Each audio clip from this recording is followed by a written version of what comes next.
I never expected to meet a legend in a place where legends go to fade. In the summer of 1959, I was just another photographer with too many unpaid rolls of film and a reputation for being invisible. That's what got me the job, I suppose. A man who can slip through the curtains of the elite and capture moments without altering them, that was my accidental talent. And so, when the call came from Paramount Studios asking if I could shoot some promotional material for an unnamed star, I accepted without a second thought. They didn't give me a name. Just a time, a place, and the kind of secrecy that would have made government agents twitch that I arrived early. The studio was empty except for the echo of my own footsteps and the dust dancing in beams of morning light. Room 17, they had said. A private soundstage used for screen tests, long abandoned for larger, more glamorous sets. I stepped inside, the click of the lock behind me louder than it should have been. The space was sparse, just a chair, a standing mirror taller than me, and my camera waiting on the tripod where I left it last night after setting up the lighting. But something shifted, the mirror, to be exact. I remembered its angle being different. Subtly so, but enough for a man who works in shadows to notice. I adjusted it back and waited. 30 minutes passed. Then a sound, not footsteps, but the air itself bending, like a breath inhaled by the room. She entered without a door opening, Marilyn Monroe. Or rather, a version of her that the world wasn't supposed to see. No entourage, no fanfare. Just her, in a simple white dress, barefoot, with her hair not quite done and her eyes so vivid it made my heart forget its rhythm. She smiled at me, not a performance, not a weaponized grin for press, but something smaller, realer.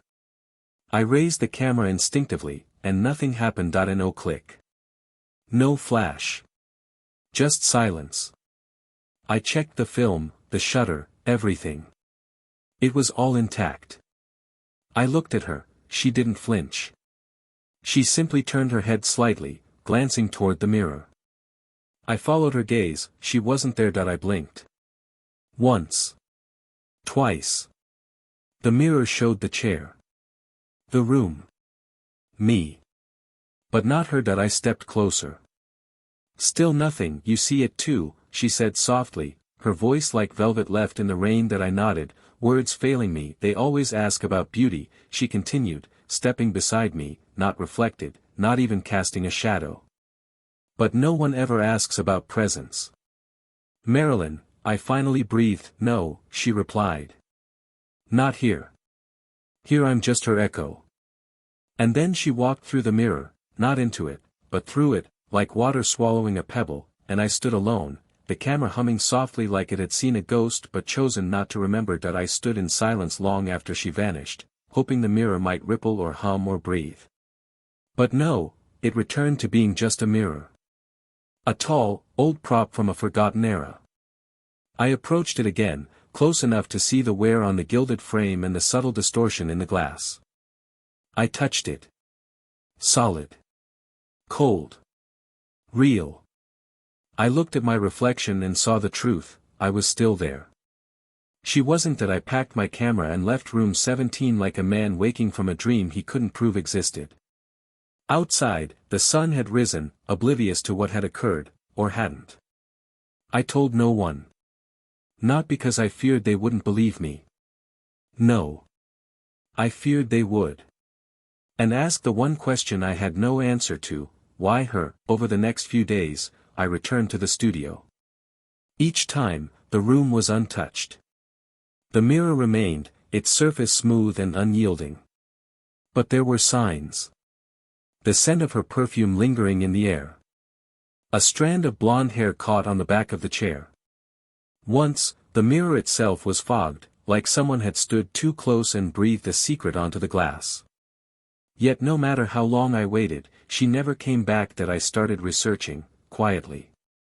I visited a retired stagehand named Alonzo who used to work at the studio back in the 50s. I didn't tell him what I saw. I just mentioned room 17. Alonzo's eyes narrowed. That room's not supposed to be used, he said. They shut it down after 54. After the accident. What accident? He hesitated. There was a girl. Not Monroe. Looked like her though. She was a stand-in. Used to help with lighting setups. One day, she just disappeared. Left her purse, her shoes, everything. The mirror was the last place she was seen. I pressed him. You said she looked like Monroe? He nodded. Dead ringer. Some even said she was better at being Marilyn than Marilyn. Back at my apartment, I stared at the developed roll from that day. All the shots were blank. Just a pale glow where she should have been. But one frame, frame 7, was different. The mirror was empty, yet the edge of her dress could be seen, trailing out of frame. Barely visible, almost like it was fading. I knew then that it hadn't been a dream. But it wasn't the past, either. It was something in between. That night, I heard knocking. Not at my door. At the mirror. 3 soft taps that I returned to the studio before dawn. The city still slept, but room 17 was waiting, as if it had never closed. I stepped inside and locked the door behind me. No wind. No voices. Just the mirror, glowing faintly in the pre-morning light. She stepped out again, same dress, same bare feet, but her eyes now held something different. Not fear. Not sadness. Purpose. You came back, she said. That I swallowed. I had questions. She smiled faintly. So do I. Then she held out her hand, not to shake it, not to greet me.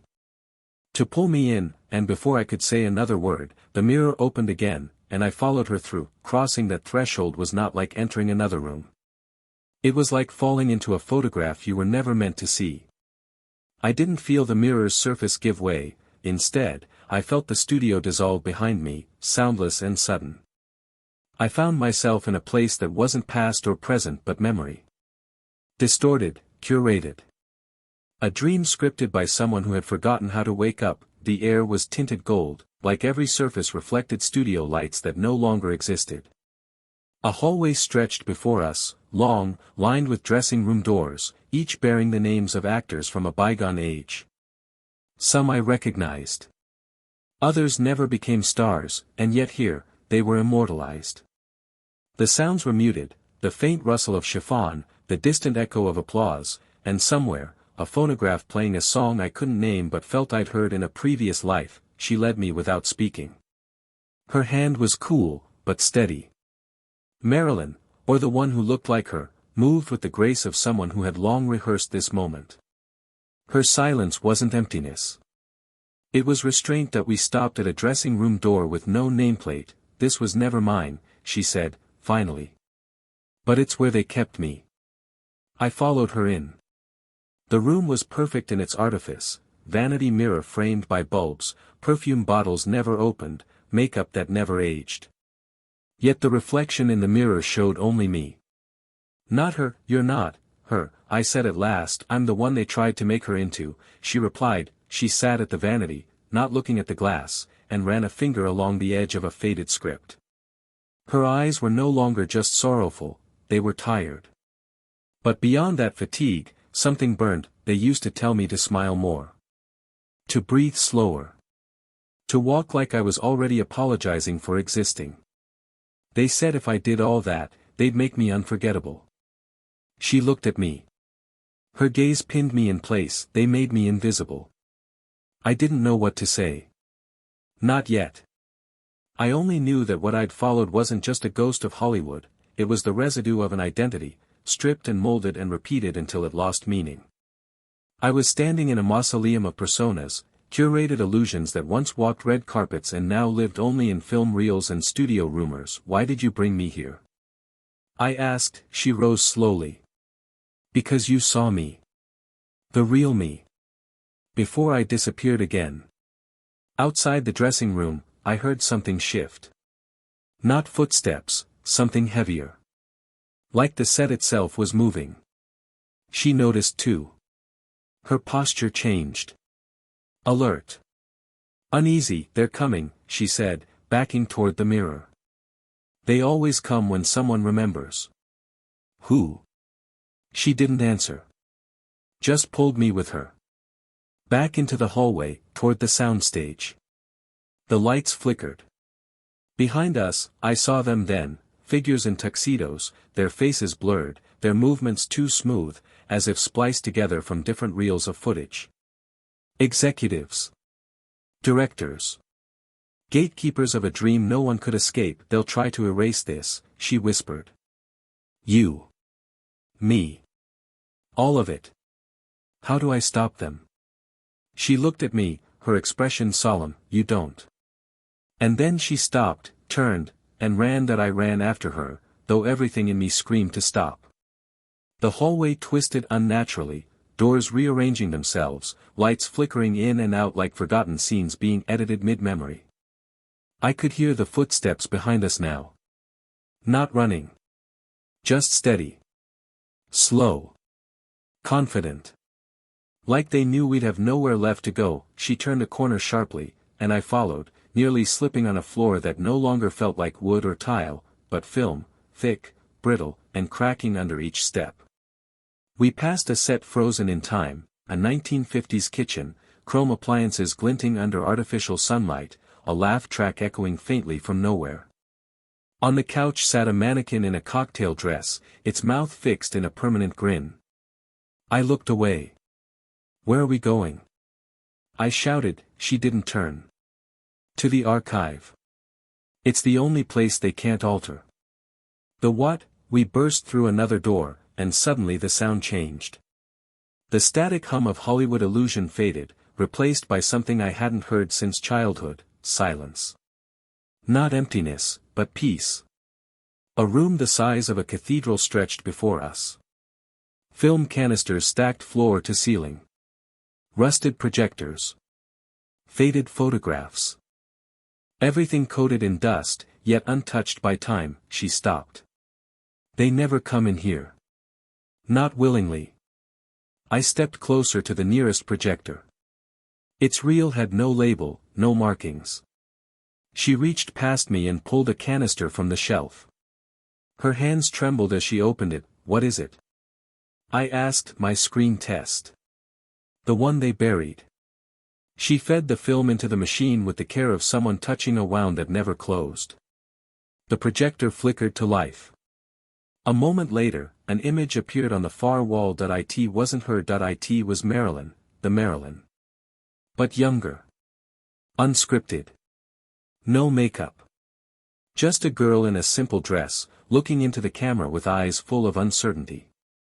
The film played for less than a minute. She smiled once, then looked down. She whispered something too soft for the microphone. And then it ended. I turned to the woman beside me. Her eyes were wet, but she didn't cry. They recorded over it. But not all the way. She sat down slowly, exhausted. That's who I was. Before they needed me to be her. You're saying they split you? She nodded. They didn't just create Marilyn. They fractured her. Took pieces of many girls and stitched them into one name. One face. One illusion. And now those pieces were, what? Wandering forgotten studios? Waiting in archives? No. Some were probably gone forever. But not all. The door rattled. Hard. They found us, I said. She didn't move. They always do. I stood between her and the entrance. Then we show them what they tried to bury. Another slam. Louder this time. They'll silence you, she said. Only if I stop talking. The door cracked open, and I turned to the projector. The projector hummed like an old secret finally being spoken aloud. The film played on the wall behind me, casting flickers of the real Marilyn, the fractured one, the unfiltered one, onto the dusty vault of this impossible archive.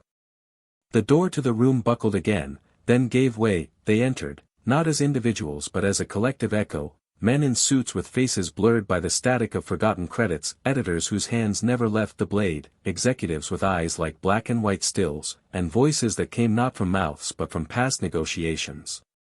They did not walk, they slid, as though stitched into the reel of time itself.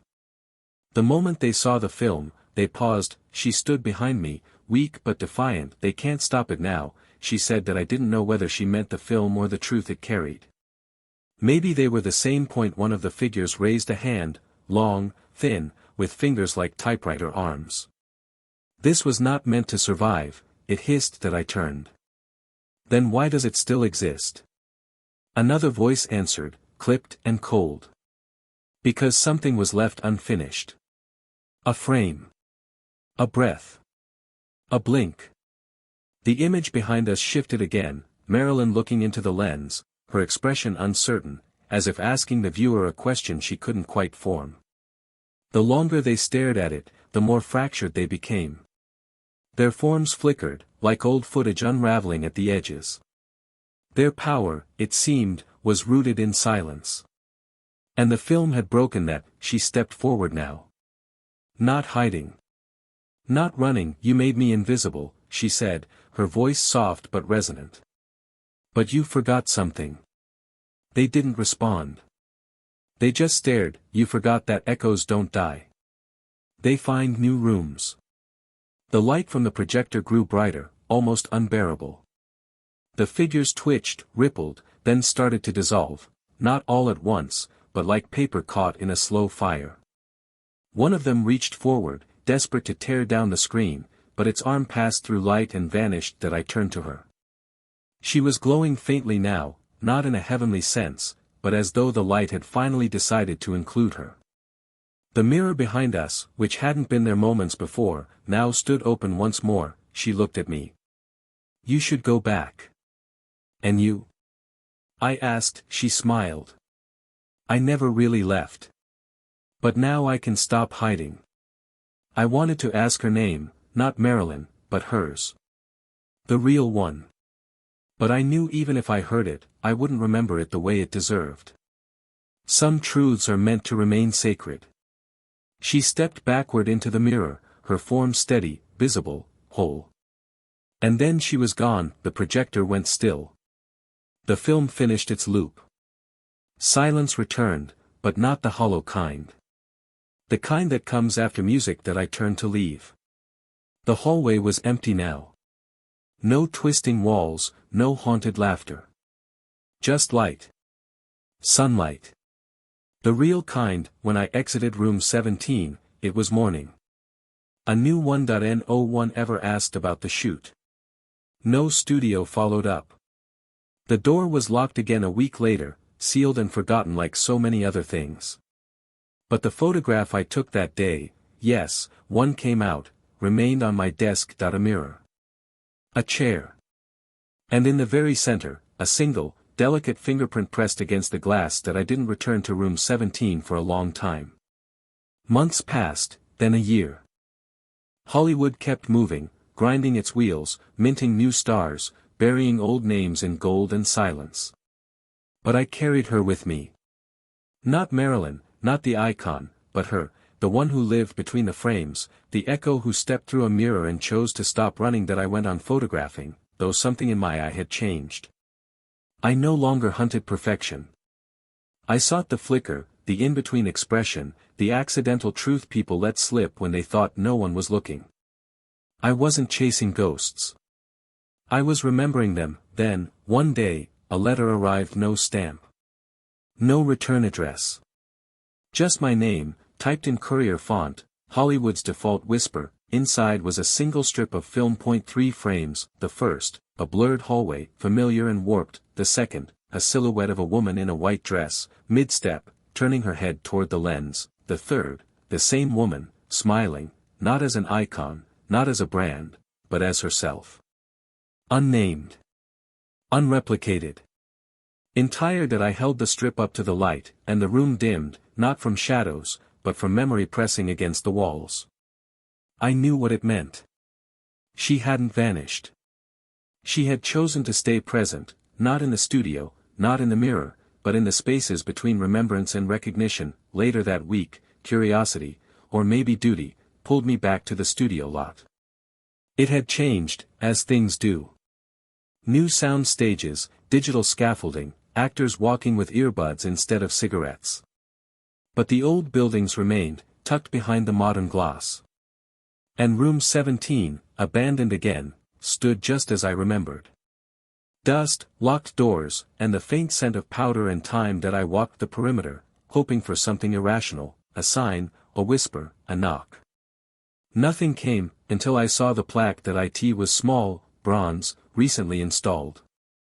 Fixed quietly beside the studio door that it read, in memory of those who were never credited, who laughed without direction and lived between the lines. There was no name. No date.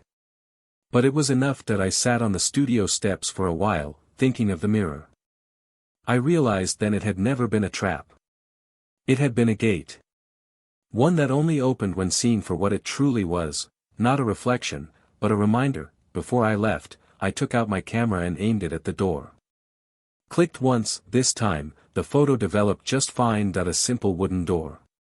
A patch of shadow, and in the corner of the frame, faint but unmistakable, the edge of a white dress disappearing out of view. Was it real? Does it matter? She exists now, not in reels or headlines, not in imitations or impersonations, but in the knowledge that somewhere, someone chose to be whole rather than worshipped. That night, I placed the 3-frame film strip in a glass case. I keep it near my desk, beside other odd relics, an old lens cap from the 60s, a faded press badge, a postcard from Paris. But only one item in that collection doesn't gather dust, hers, not because of preservation, but because some memories clean themselves. As if refusing to be forgotten.